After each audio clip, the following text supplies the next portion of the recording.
O rádio é a escola dos que não têm escola. É o jornal de quem não sabe ler. É o mestre de quem não pode ir à escola. É o divertimento gratuito do pobre. É o animador de novas esperanças, o consolador dos enfermos e o guia dos sãos, desde que o realizem com espírito altruísta e elevado. Edgar Roquette Pinto, médico, antropólogo e educador, nascido no Rio de Janeiro em 1884.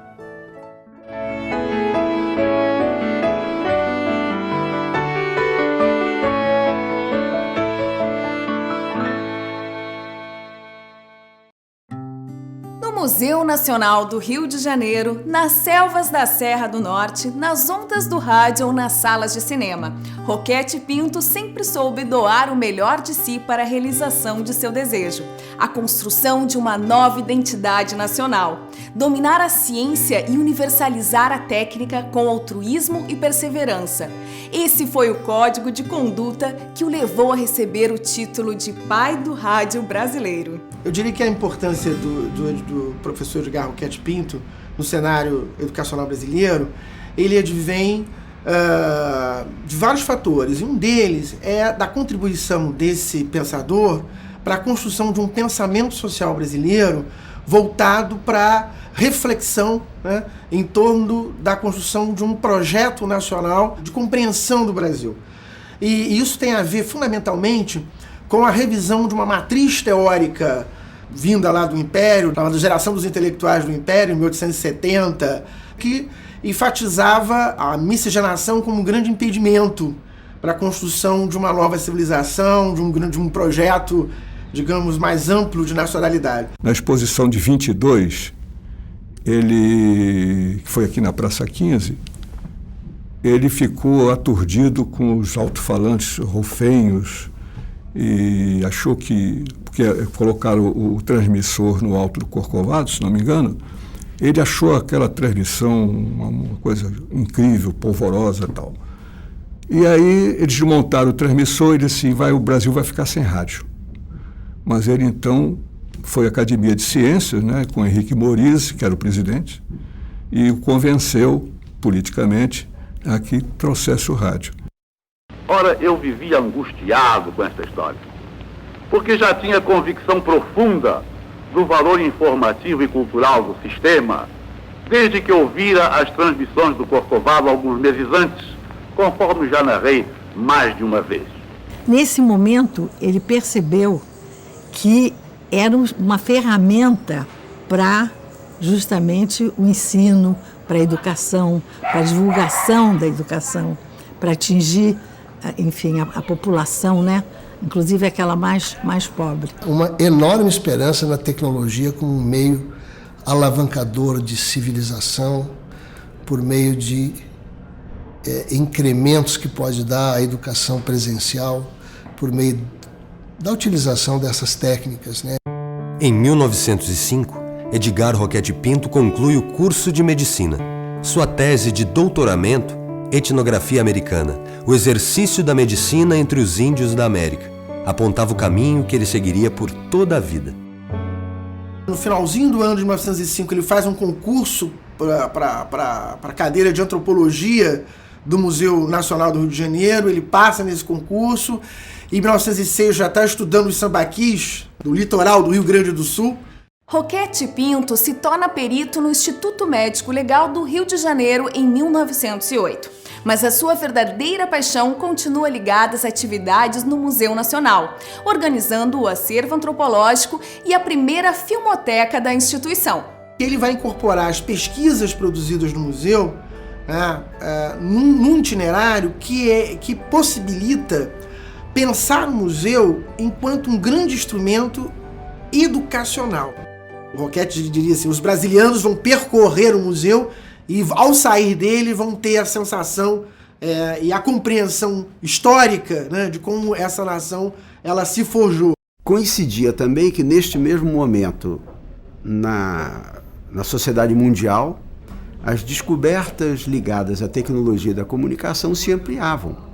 No Brasil, quem fez isso do ponto de vista de conquista territorial, de proteção da vida dos índios, Foi o Rondon indo para o grande interior, levando o telégrafo. Depois de viajar 2 vezes para Londres em 1911 e 1912, onde participa de congressos internacionais de antropologia, Roquette Pinto integra a 4ª Comissão Rondon e parte para a Serra do Norte, região entre os atuais estados do Mato Grosso e Rondônia. O objetivo da expedição é estender o telégrafo à Amazônia e travar os primeiros diálogos com tribos indígenas, até então desconhecidas. Mas Roquette vai além. Registra tudo o que pode sobre a fauna e a flora da região e, principalmente, sobre a cultura dos povos da floresta. Ele levou nessa expedição um material, uma câmera cinematográfica, película, e registrou o primeiro, salvo melhor juízo, o primeiro documentário etnográfico brasileiro sobre os índios nambiquaras. Ele convivia com uma elite, economicamente falando, e também culturalmente falando. E, de repente, com 26 anos, ele vai para o meio do mato, né? Quer dizer, ele teve uma espécie de um choque cultural, no bom sentido, né? Que ele viu que a vida não era isso, né? Talvez nesse momento tenha sido o momento da epifania de Roquette Pinto, em que ele entendeu que seria fundamental juntar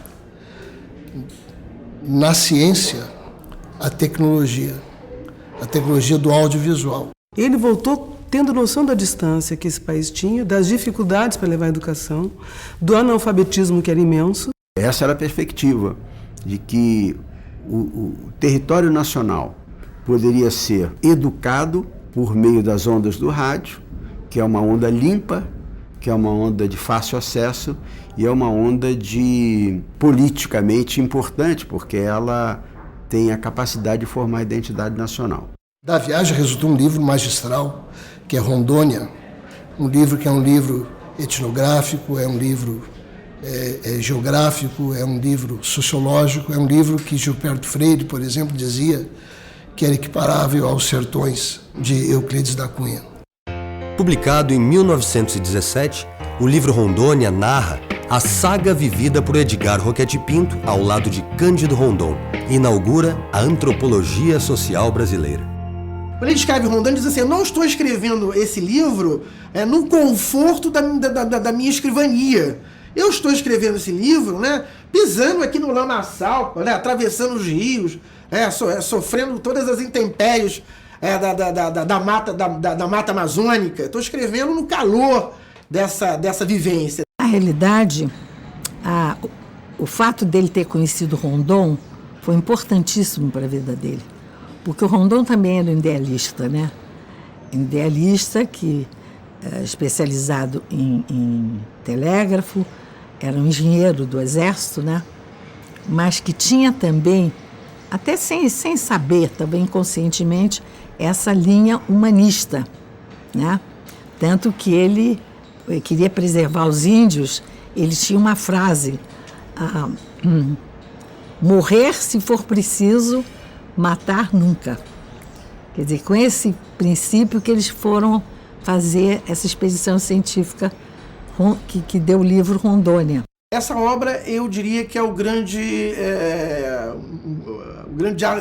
divisor de águas da antropologia brasileira. É uma antropologia que surge que se constitui por uma perspectiva física, de análise do físico, quer dizer, pela arqueologia, pelo estudo de sambaquis, pela perspectiva de tentar entender a origem do homem americano, para uma antropologia que quer pensar o homem americano, né, na sua vida, no seu fazer histórico. O que o Roquette Pinto fez foi uma espécie de anticolonização. Quer dizer, o colonialismo, que é a ideia de que eu vou às regiões inabitadas, às regiões ignorantes, e exploro essas regiões, a diferença do Roquette Pinto como cidadão e como educador foi de fazer a anti-exploração pelos meios de comunicação. Quer dizer, eu vou desexplorar as pessoas, eu vou construir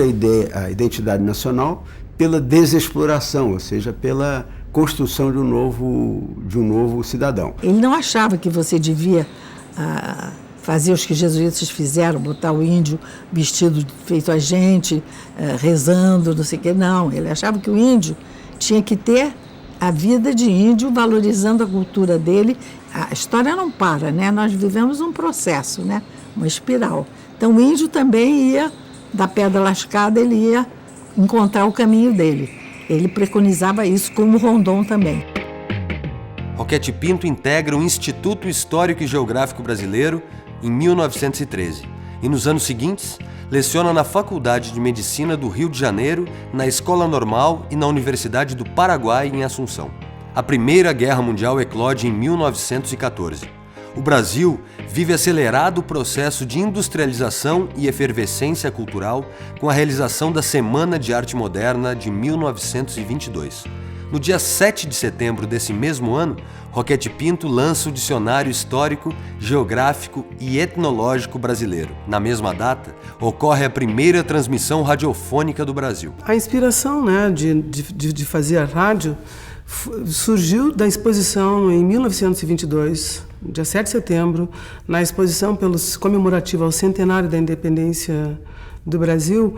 Eles colocaram, né, algumas fabricantes de equipamentos de radiodifusão americanos, colocaram pela Praia Vermelha alto-falantes. Muito pouca gente se interessou. Creio que a causa principal desse desinteresse foram os alto-falantes instalados na exposição. Ouvindo discursos e música reproduzidos no meio de um barulho infernal, tudo rofenho, distorcido, arranhando os ouvidos, era uma curiosidade sem maiores consequências. Não era ainda bem um rádio, mas a partir dessa experiência, o Roquete, junto com os sócios da academia, começam a trabalhar em cima de uma ideia de fazer um rádio. O sonho de Roquete Pinto se realiza no dia 20 de abril de 1923. Ao lado de Henrique Morizzi e outros colegas da Academia Brasileira de Ciências, funda a Rádio Sociedade do Rio de Janeiro. As rádios eram rádios clubes, porque as pessoas se associavam como membros da rádio e faziam doações. Porque a rádio não tinha como comprar disco e tal. E as casas de disco, como a Palermo, por exemplo, mandava disco para a rádio.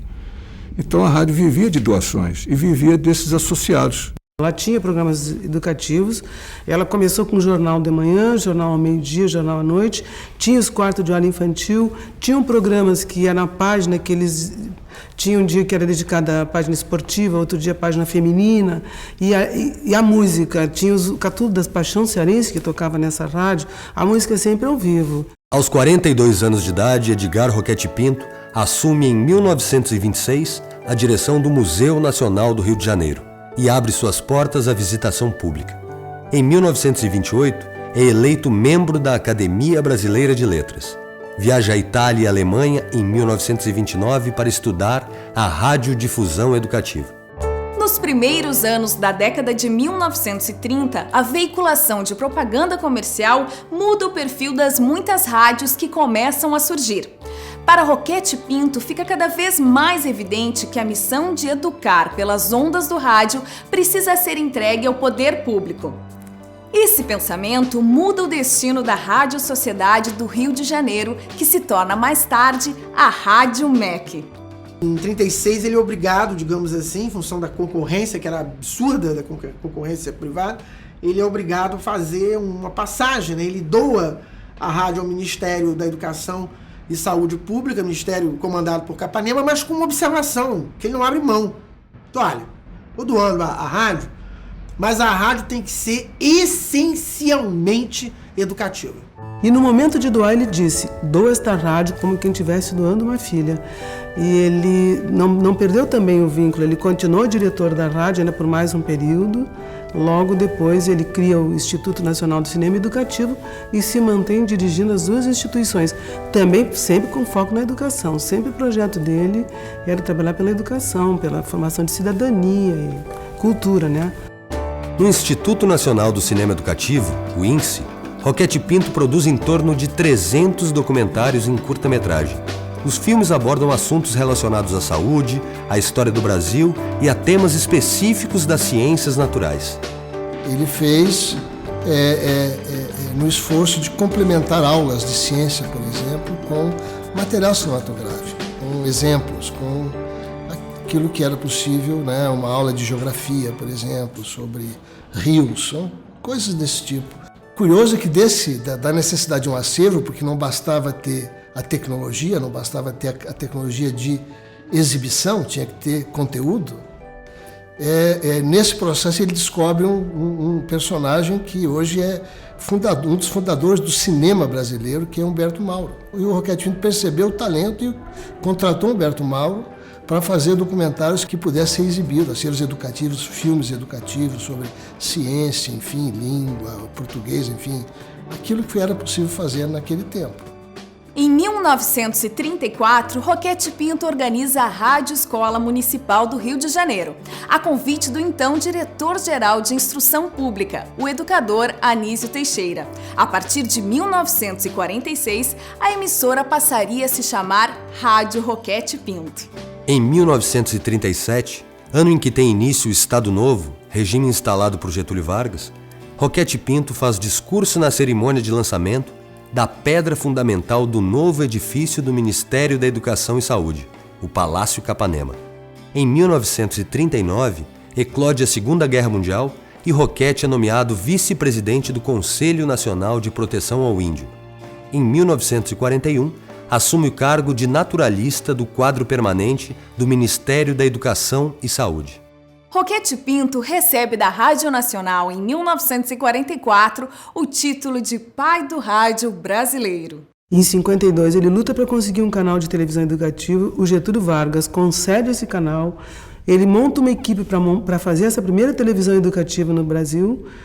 Ele consegue conquistar o Canal 2, que é o atual canal da TVE. Lamentavelmente, por uns dos desmandos políticos, esse projeto foi interrompido.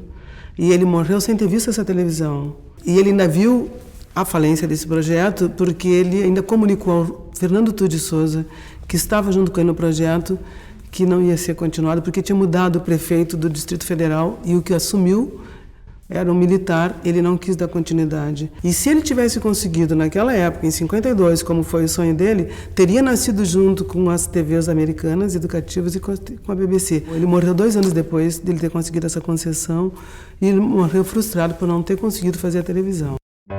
Roquete Pinto morre em 18 de outubro de 1954, em seu apartamento, na Avenida Beira-Mar, no Rio de Janeiro. Quando ele morreu, ele ainda escrevia todo dia um artigo para o Jornal do Brasil. Ele estava até escrevendo o artigo na hora que ele teve o derrame. Mas ele foi feliz porque ele morreu de repente. Na obra de Roquete Pinto, teoria e prática se confundem no encontro permanente entre ciência e humanidade. Seu lema é crer e agir. Para ele, jamais se deve agir sem crer. E uma vez crendo, nunca deixar de agir. Ele também era um cara que estaria muito na moda atualmente por causa do aproveitamento dos resíduos. Ele pegava sucata, caixa de um troço com a tampa de outro, que eu não sei o quê, e fazia um objeto. E fazia, inclusive, gravuras. Fazia gravuras muito interessantes. Então, esse homem, que ao mesmo tempo é um pensador, né, incansável, né, em várias áreas do conhecimento, que transita em várias áreas do conhecimento, é aquele que vai construindo máquinas, né? Ele tinha um apartamento dele de Copacabana, da mãe dele, ele o tempo todo mexendo lá nas geringonças, arrumando rádio, consertando coisas. Então eu diria que com o Roquete se dá, através da sua experiência no Museu Nacional do Rio de Janeiro, se dá a passagem de uma antropologia física para uma antropologia cultural. Essa nova matriz interpretativa, representada por esses intelectuais, vão dizer o seguinte: olha, o Brasil tem jeito sim, tem jeito. Qual é o jeito do Brasil? É instrução. E sem a rádio, sem a televisão e sem as inspirações que a TV educativa teve a partir do pensamento dele, nós não teríamos as coisas que conquistamos até hoje na educação brasileira. O que eu ouvia em relação ao Roquete Pinto era de elogios, não é? De um homem digno, de um homem que sabia utilizar a sua multiplicidade, não é? Como médico, historiador, pesquisador, antropólogo e criador, principalmente, do rádio no Brasil, né? Veja só que revolução, trazer um rádio para o Brasil, né? Que era uma coisa tão incipiente ainda. A ideia de educação à distância, ela, no Brasil, pode-se dizer que ela surge com o Roquete Pinto, e é justo. Por quê? Porque ele enxergou na tecnologia do rádio, principalmente na tecnologia do rádio, a possibilidade de você educar com programas, né, radiofônicos populações distantes. À frente de seu tempo, Roquete Pinto percebe o potencial das novas tecnologias de comunicação. Disponibilizar conteúdos educativos por meio do rádio e da TV é para ele uma oportunidade irresistível. Desafio semelhante é enfrentado hoje pelos educadores diante das tecnologias digitais. A internet é uma grande esperança com a internet, mas ela não é diferente da esperança do cinema, do rádio e da televisão. O desfecho pode não ser o mesmo. É uma luta cotidiana fazer com que a internet venha representar um avanço para a civilização. Tecnicamente está correto dizer, claro, ela é absolutamente interativa. Uma rádio educativa que tem não só essa missão, mas tem conteúdos próprios disso, entrar na internet ou entrar na TV digital, que é o próximo passo, é algo que é um desafio, ela tem que enfrentar, não para acabar com a rádio, mas porque a tendência do cidadão contemporâneo é usar esse conjunto de mídias como elementos de liberdade de escolha e processo de caminhada no interior dos conteúdos. A certeza de que a educação é a base para a construção de uma sociedade justa e igualitária é a principal herança deixada por Roquete Pinto. Hoje, o seu legado pode ser visto nas rádios e TVs educativas espalhadas por todo o Brasil. Também inspira experiências educativas em espaços não convencionais para estudos, como auditórios, cineteatros e cinemas, que se tornam salas de aula com os recursos audiovisuais. O cinema integrando a própria vida das pessoas ao conteúdo educacional. Isso é uma forma de trazer a educação para a vida atual das crianças, das pessoas, e tornar a educação também mais interessante, mais movimentada, mais dentro da própria vida do aluno. Em escolas brasileiras, a tecnologia também é utilizada como complemento ao ensino convencional. Um exemplo é o Centro de Ensino Médio 01 em Sobradinho, Distrito Federal. A organização de um acervo de DVDs transformou a rotina escolar. Professores e alunos estão de acordo. Ensinar e aprender nunca foi tão interessante. O recurso do vídeo em sala de aula é muito importante porque torna-se uma aula um pouco mais dinâmica do que aquela aula em que o professor fica falando o tempo todo. Não é um recurso caro, é bastante acessível em qualquer escola, com qualquer recurso que a escola tenha, desde que tenha o assunto e que haja disponibilidade para se ter uma videoteca, por pequena que seja.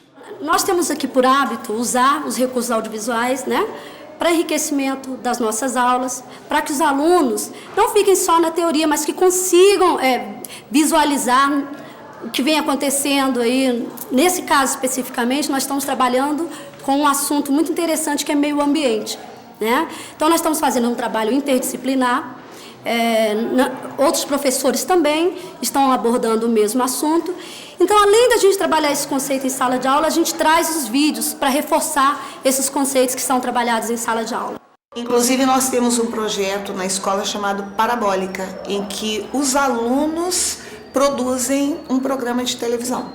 Eles marcam o dia, vão para o auditório e, com filmadora que não é profissional, eles próprios produzem o filme deles e vai para a internet. Uma melhora muito grande para as escolas de hoje em dia, porque tem muitas matérias que os alunos não se dão bem. E se der um vídeo, der um bom exemplo, mostrando como é que é e como o dia de hoje está, as pessoas vão poder entender melhor. A memorização fica muito mais fácil, porque a gente associa a imagem à matéria. E esse negócio de associar a imagem, uma situação cotidiana com a nossa matéria, eu acho extremamente interessante. Obviamente nós temos um conteúdo programático, né, para cumprir. Sabendo disso, quando há uma atividade extracurricular, a gente oportuniza esses alunos a assistirem esses outros filmes, que não são didáticos, mas de que, de alguma forma, estão abordando esses problemas ambientais. Eu prefiro algo que me edifique, algo que me deixe me dê futuro, não um filme que vai só me dar entretenimento. Ele percebeu muita coisa que hoje em dia muita gente ainda não percebe. Ele percebeu isso, que não se aprende só na sala de aula, né? Se aprende muito fora da sala de aula e com outros meios de comunicação.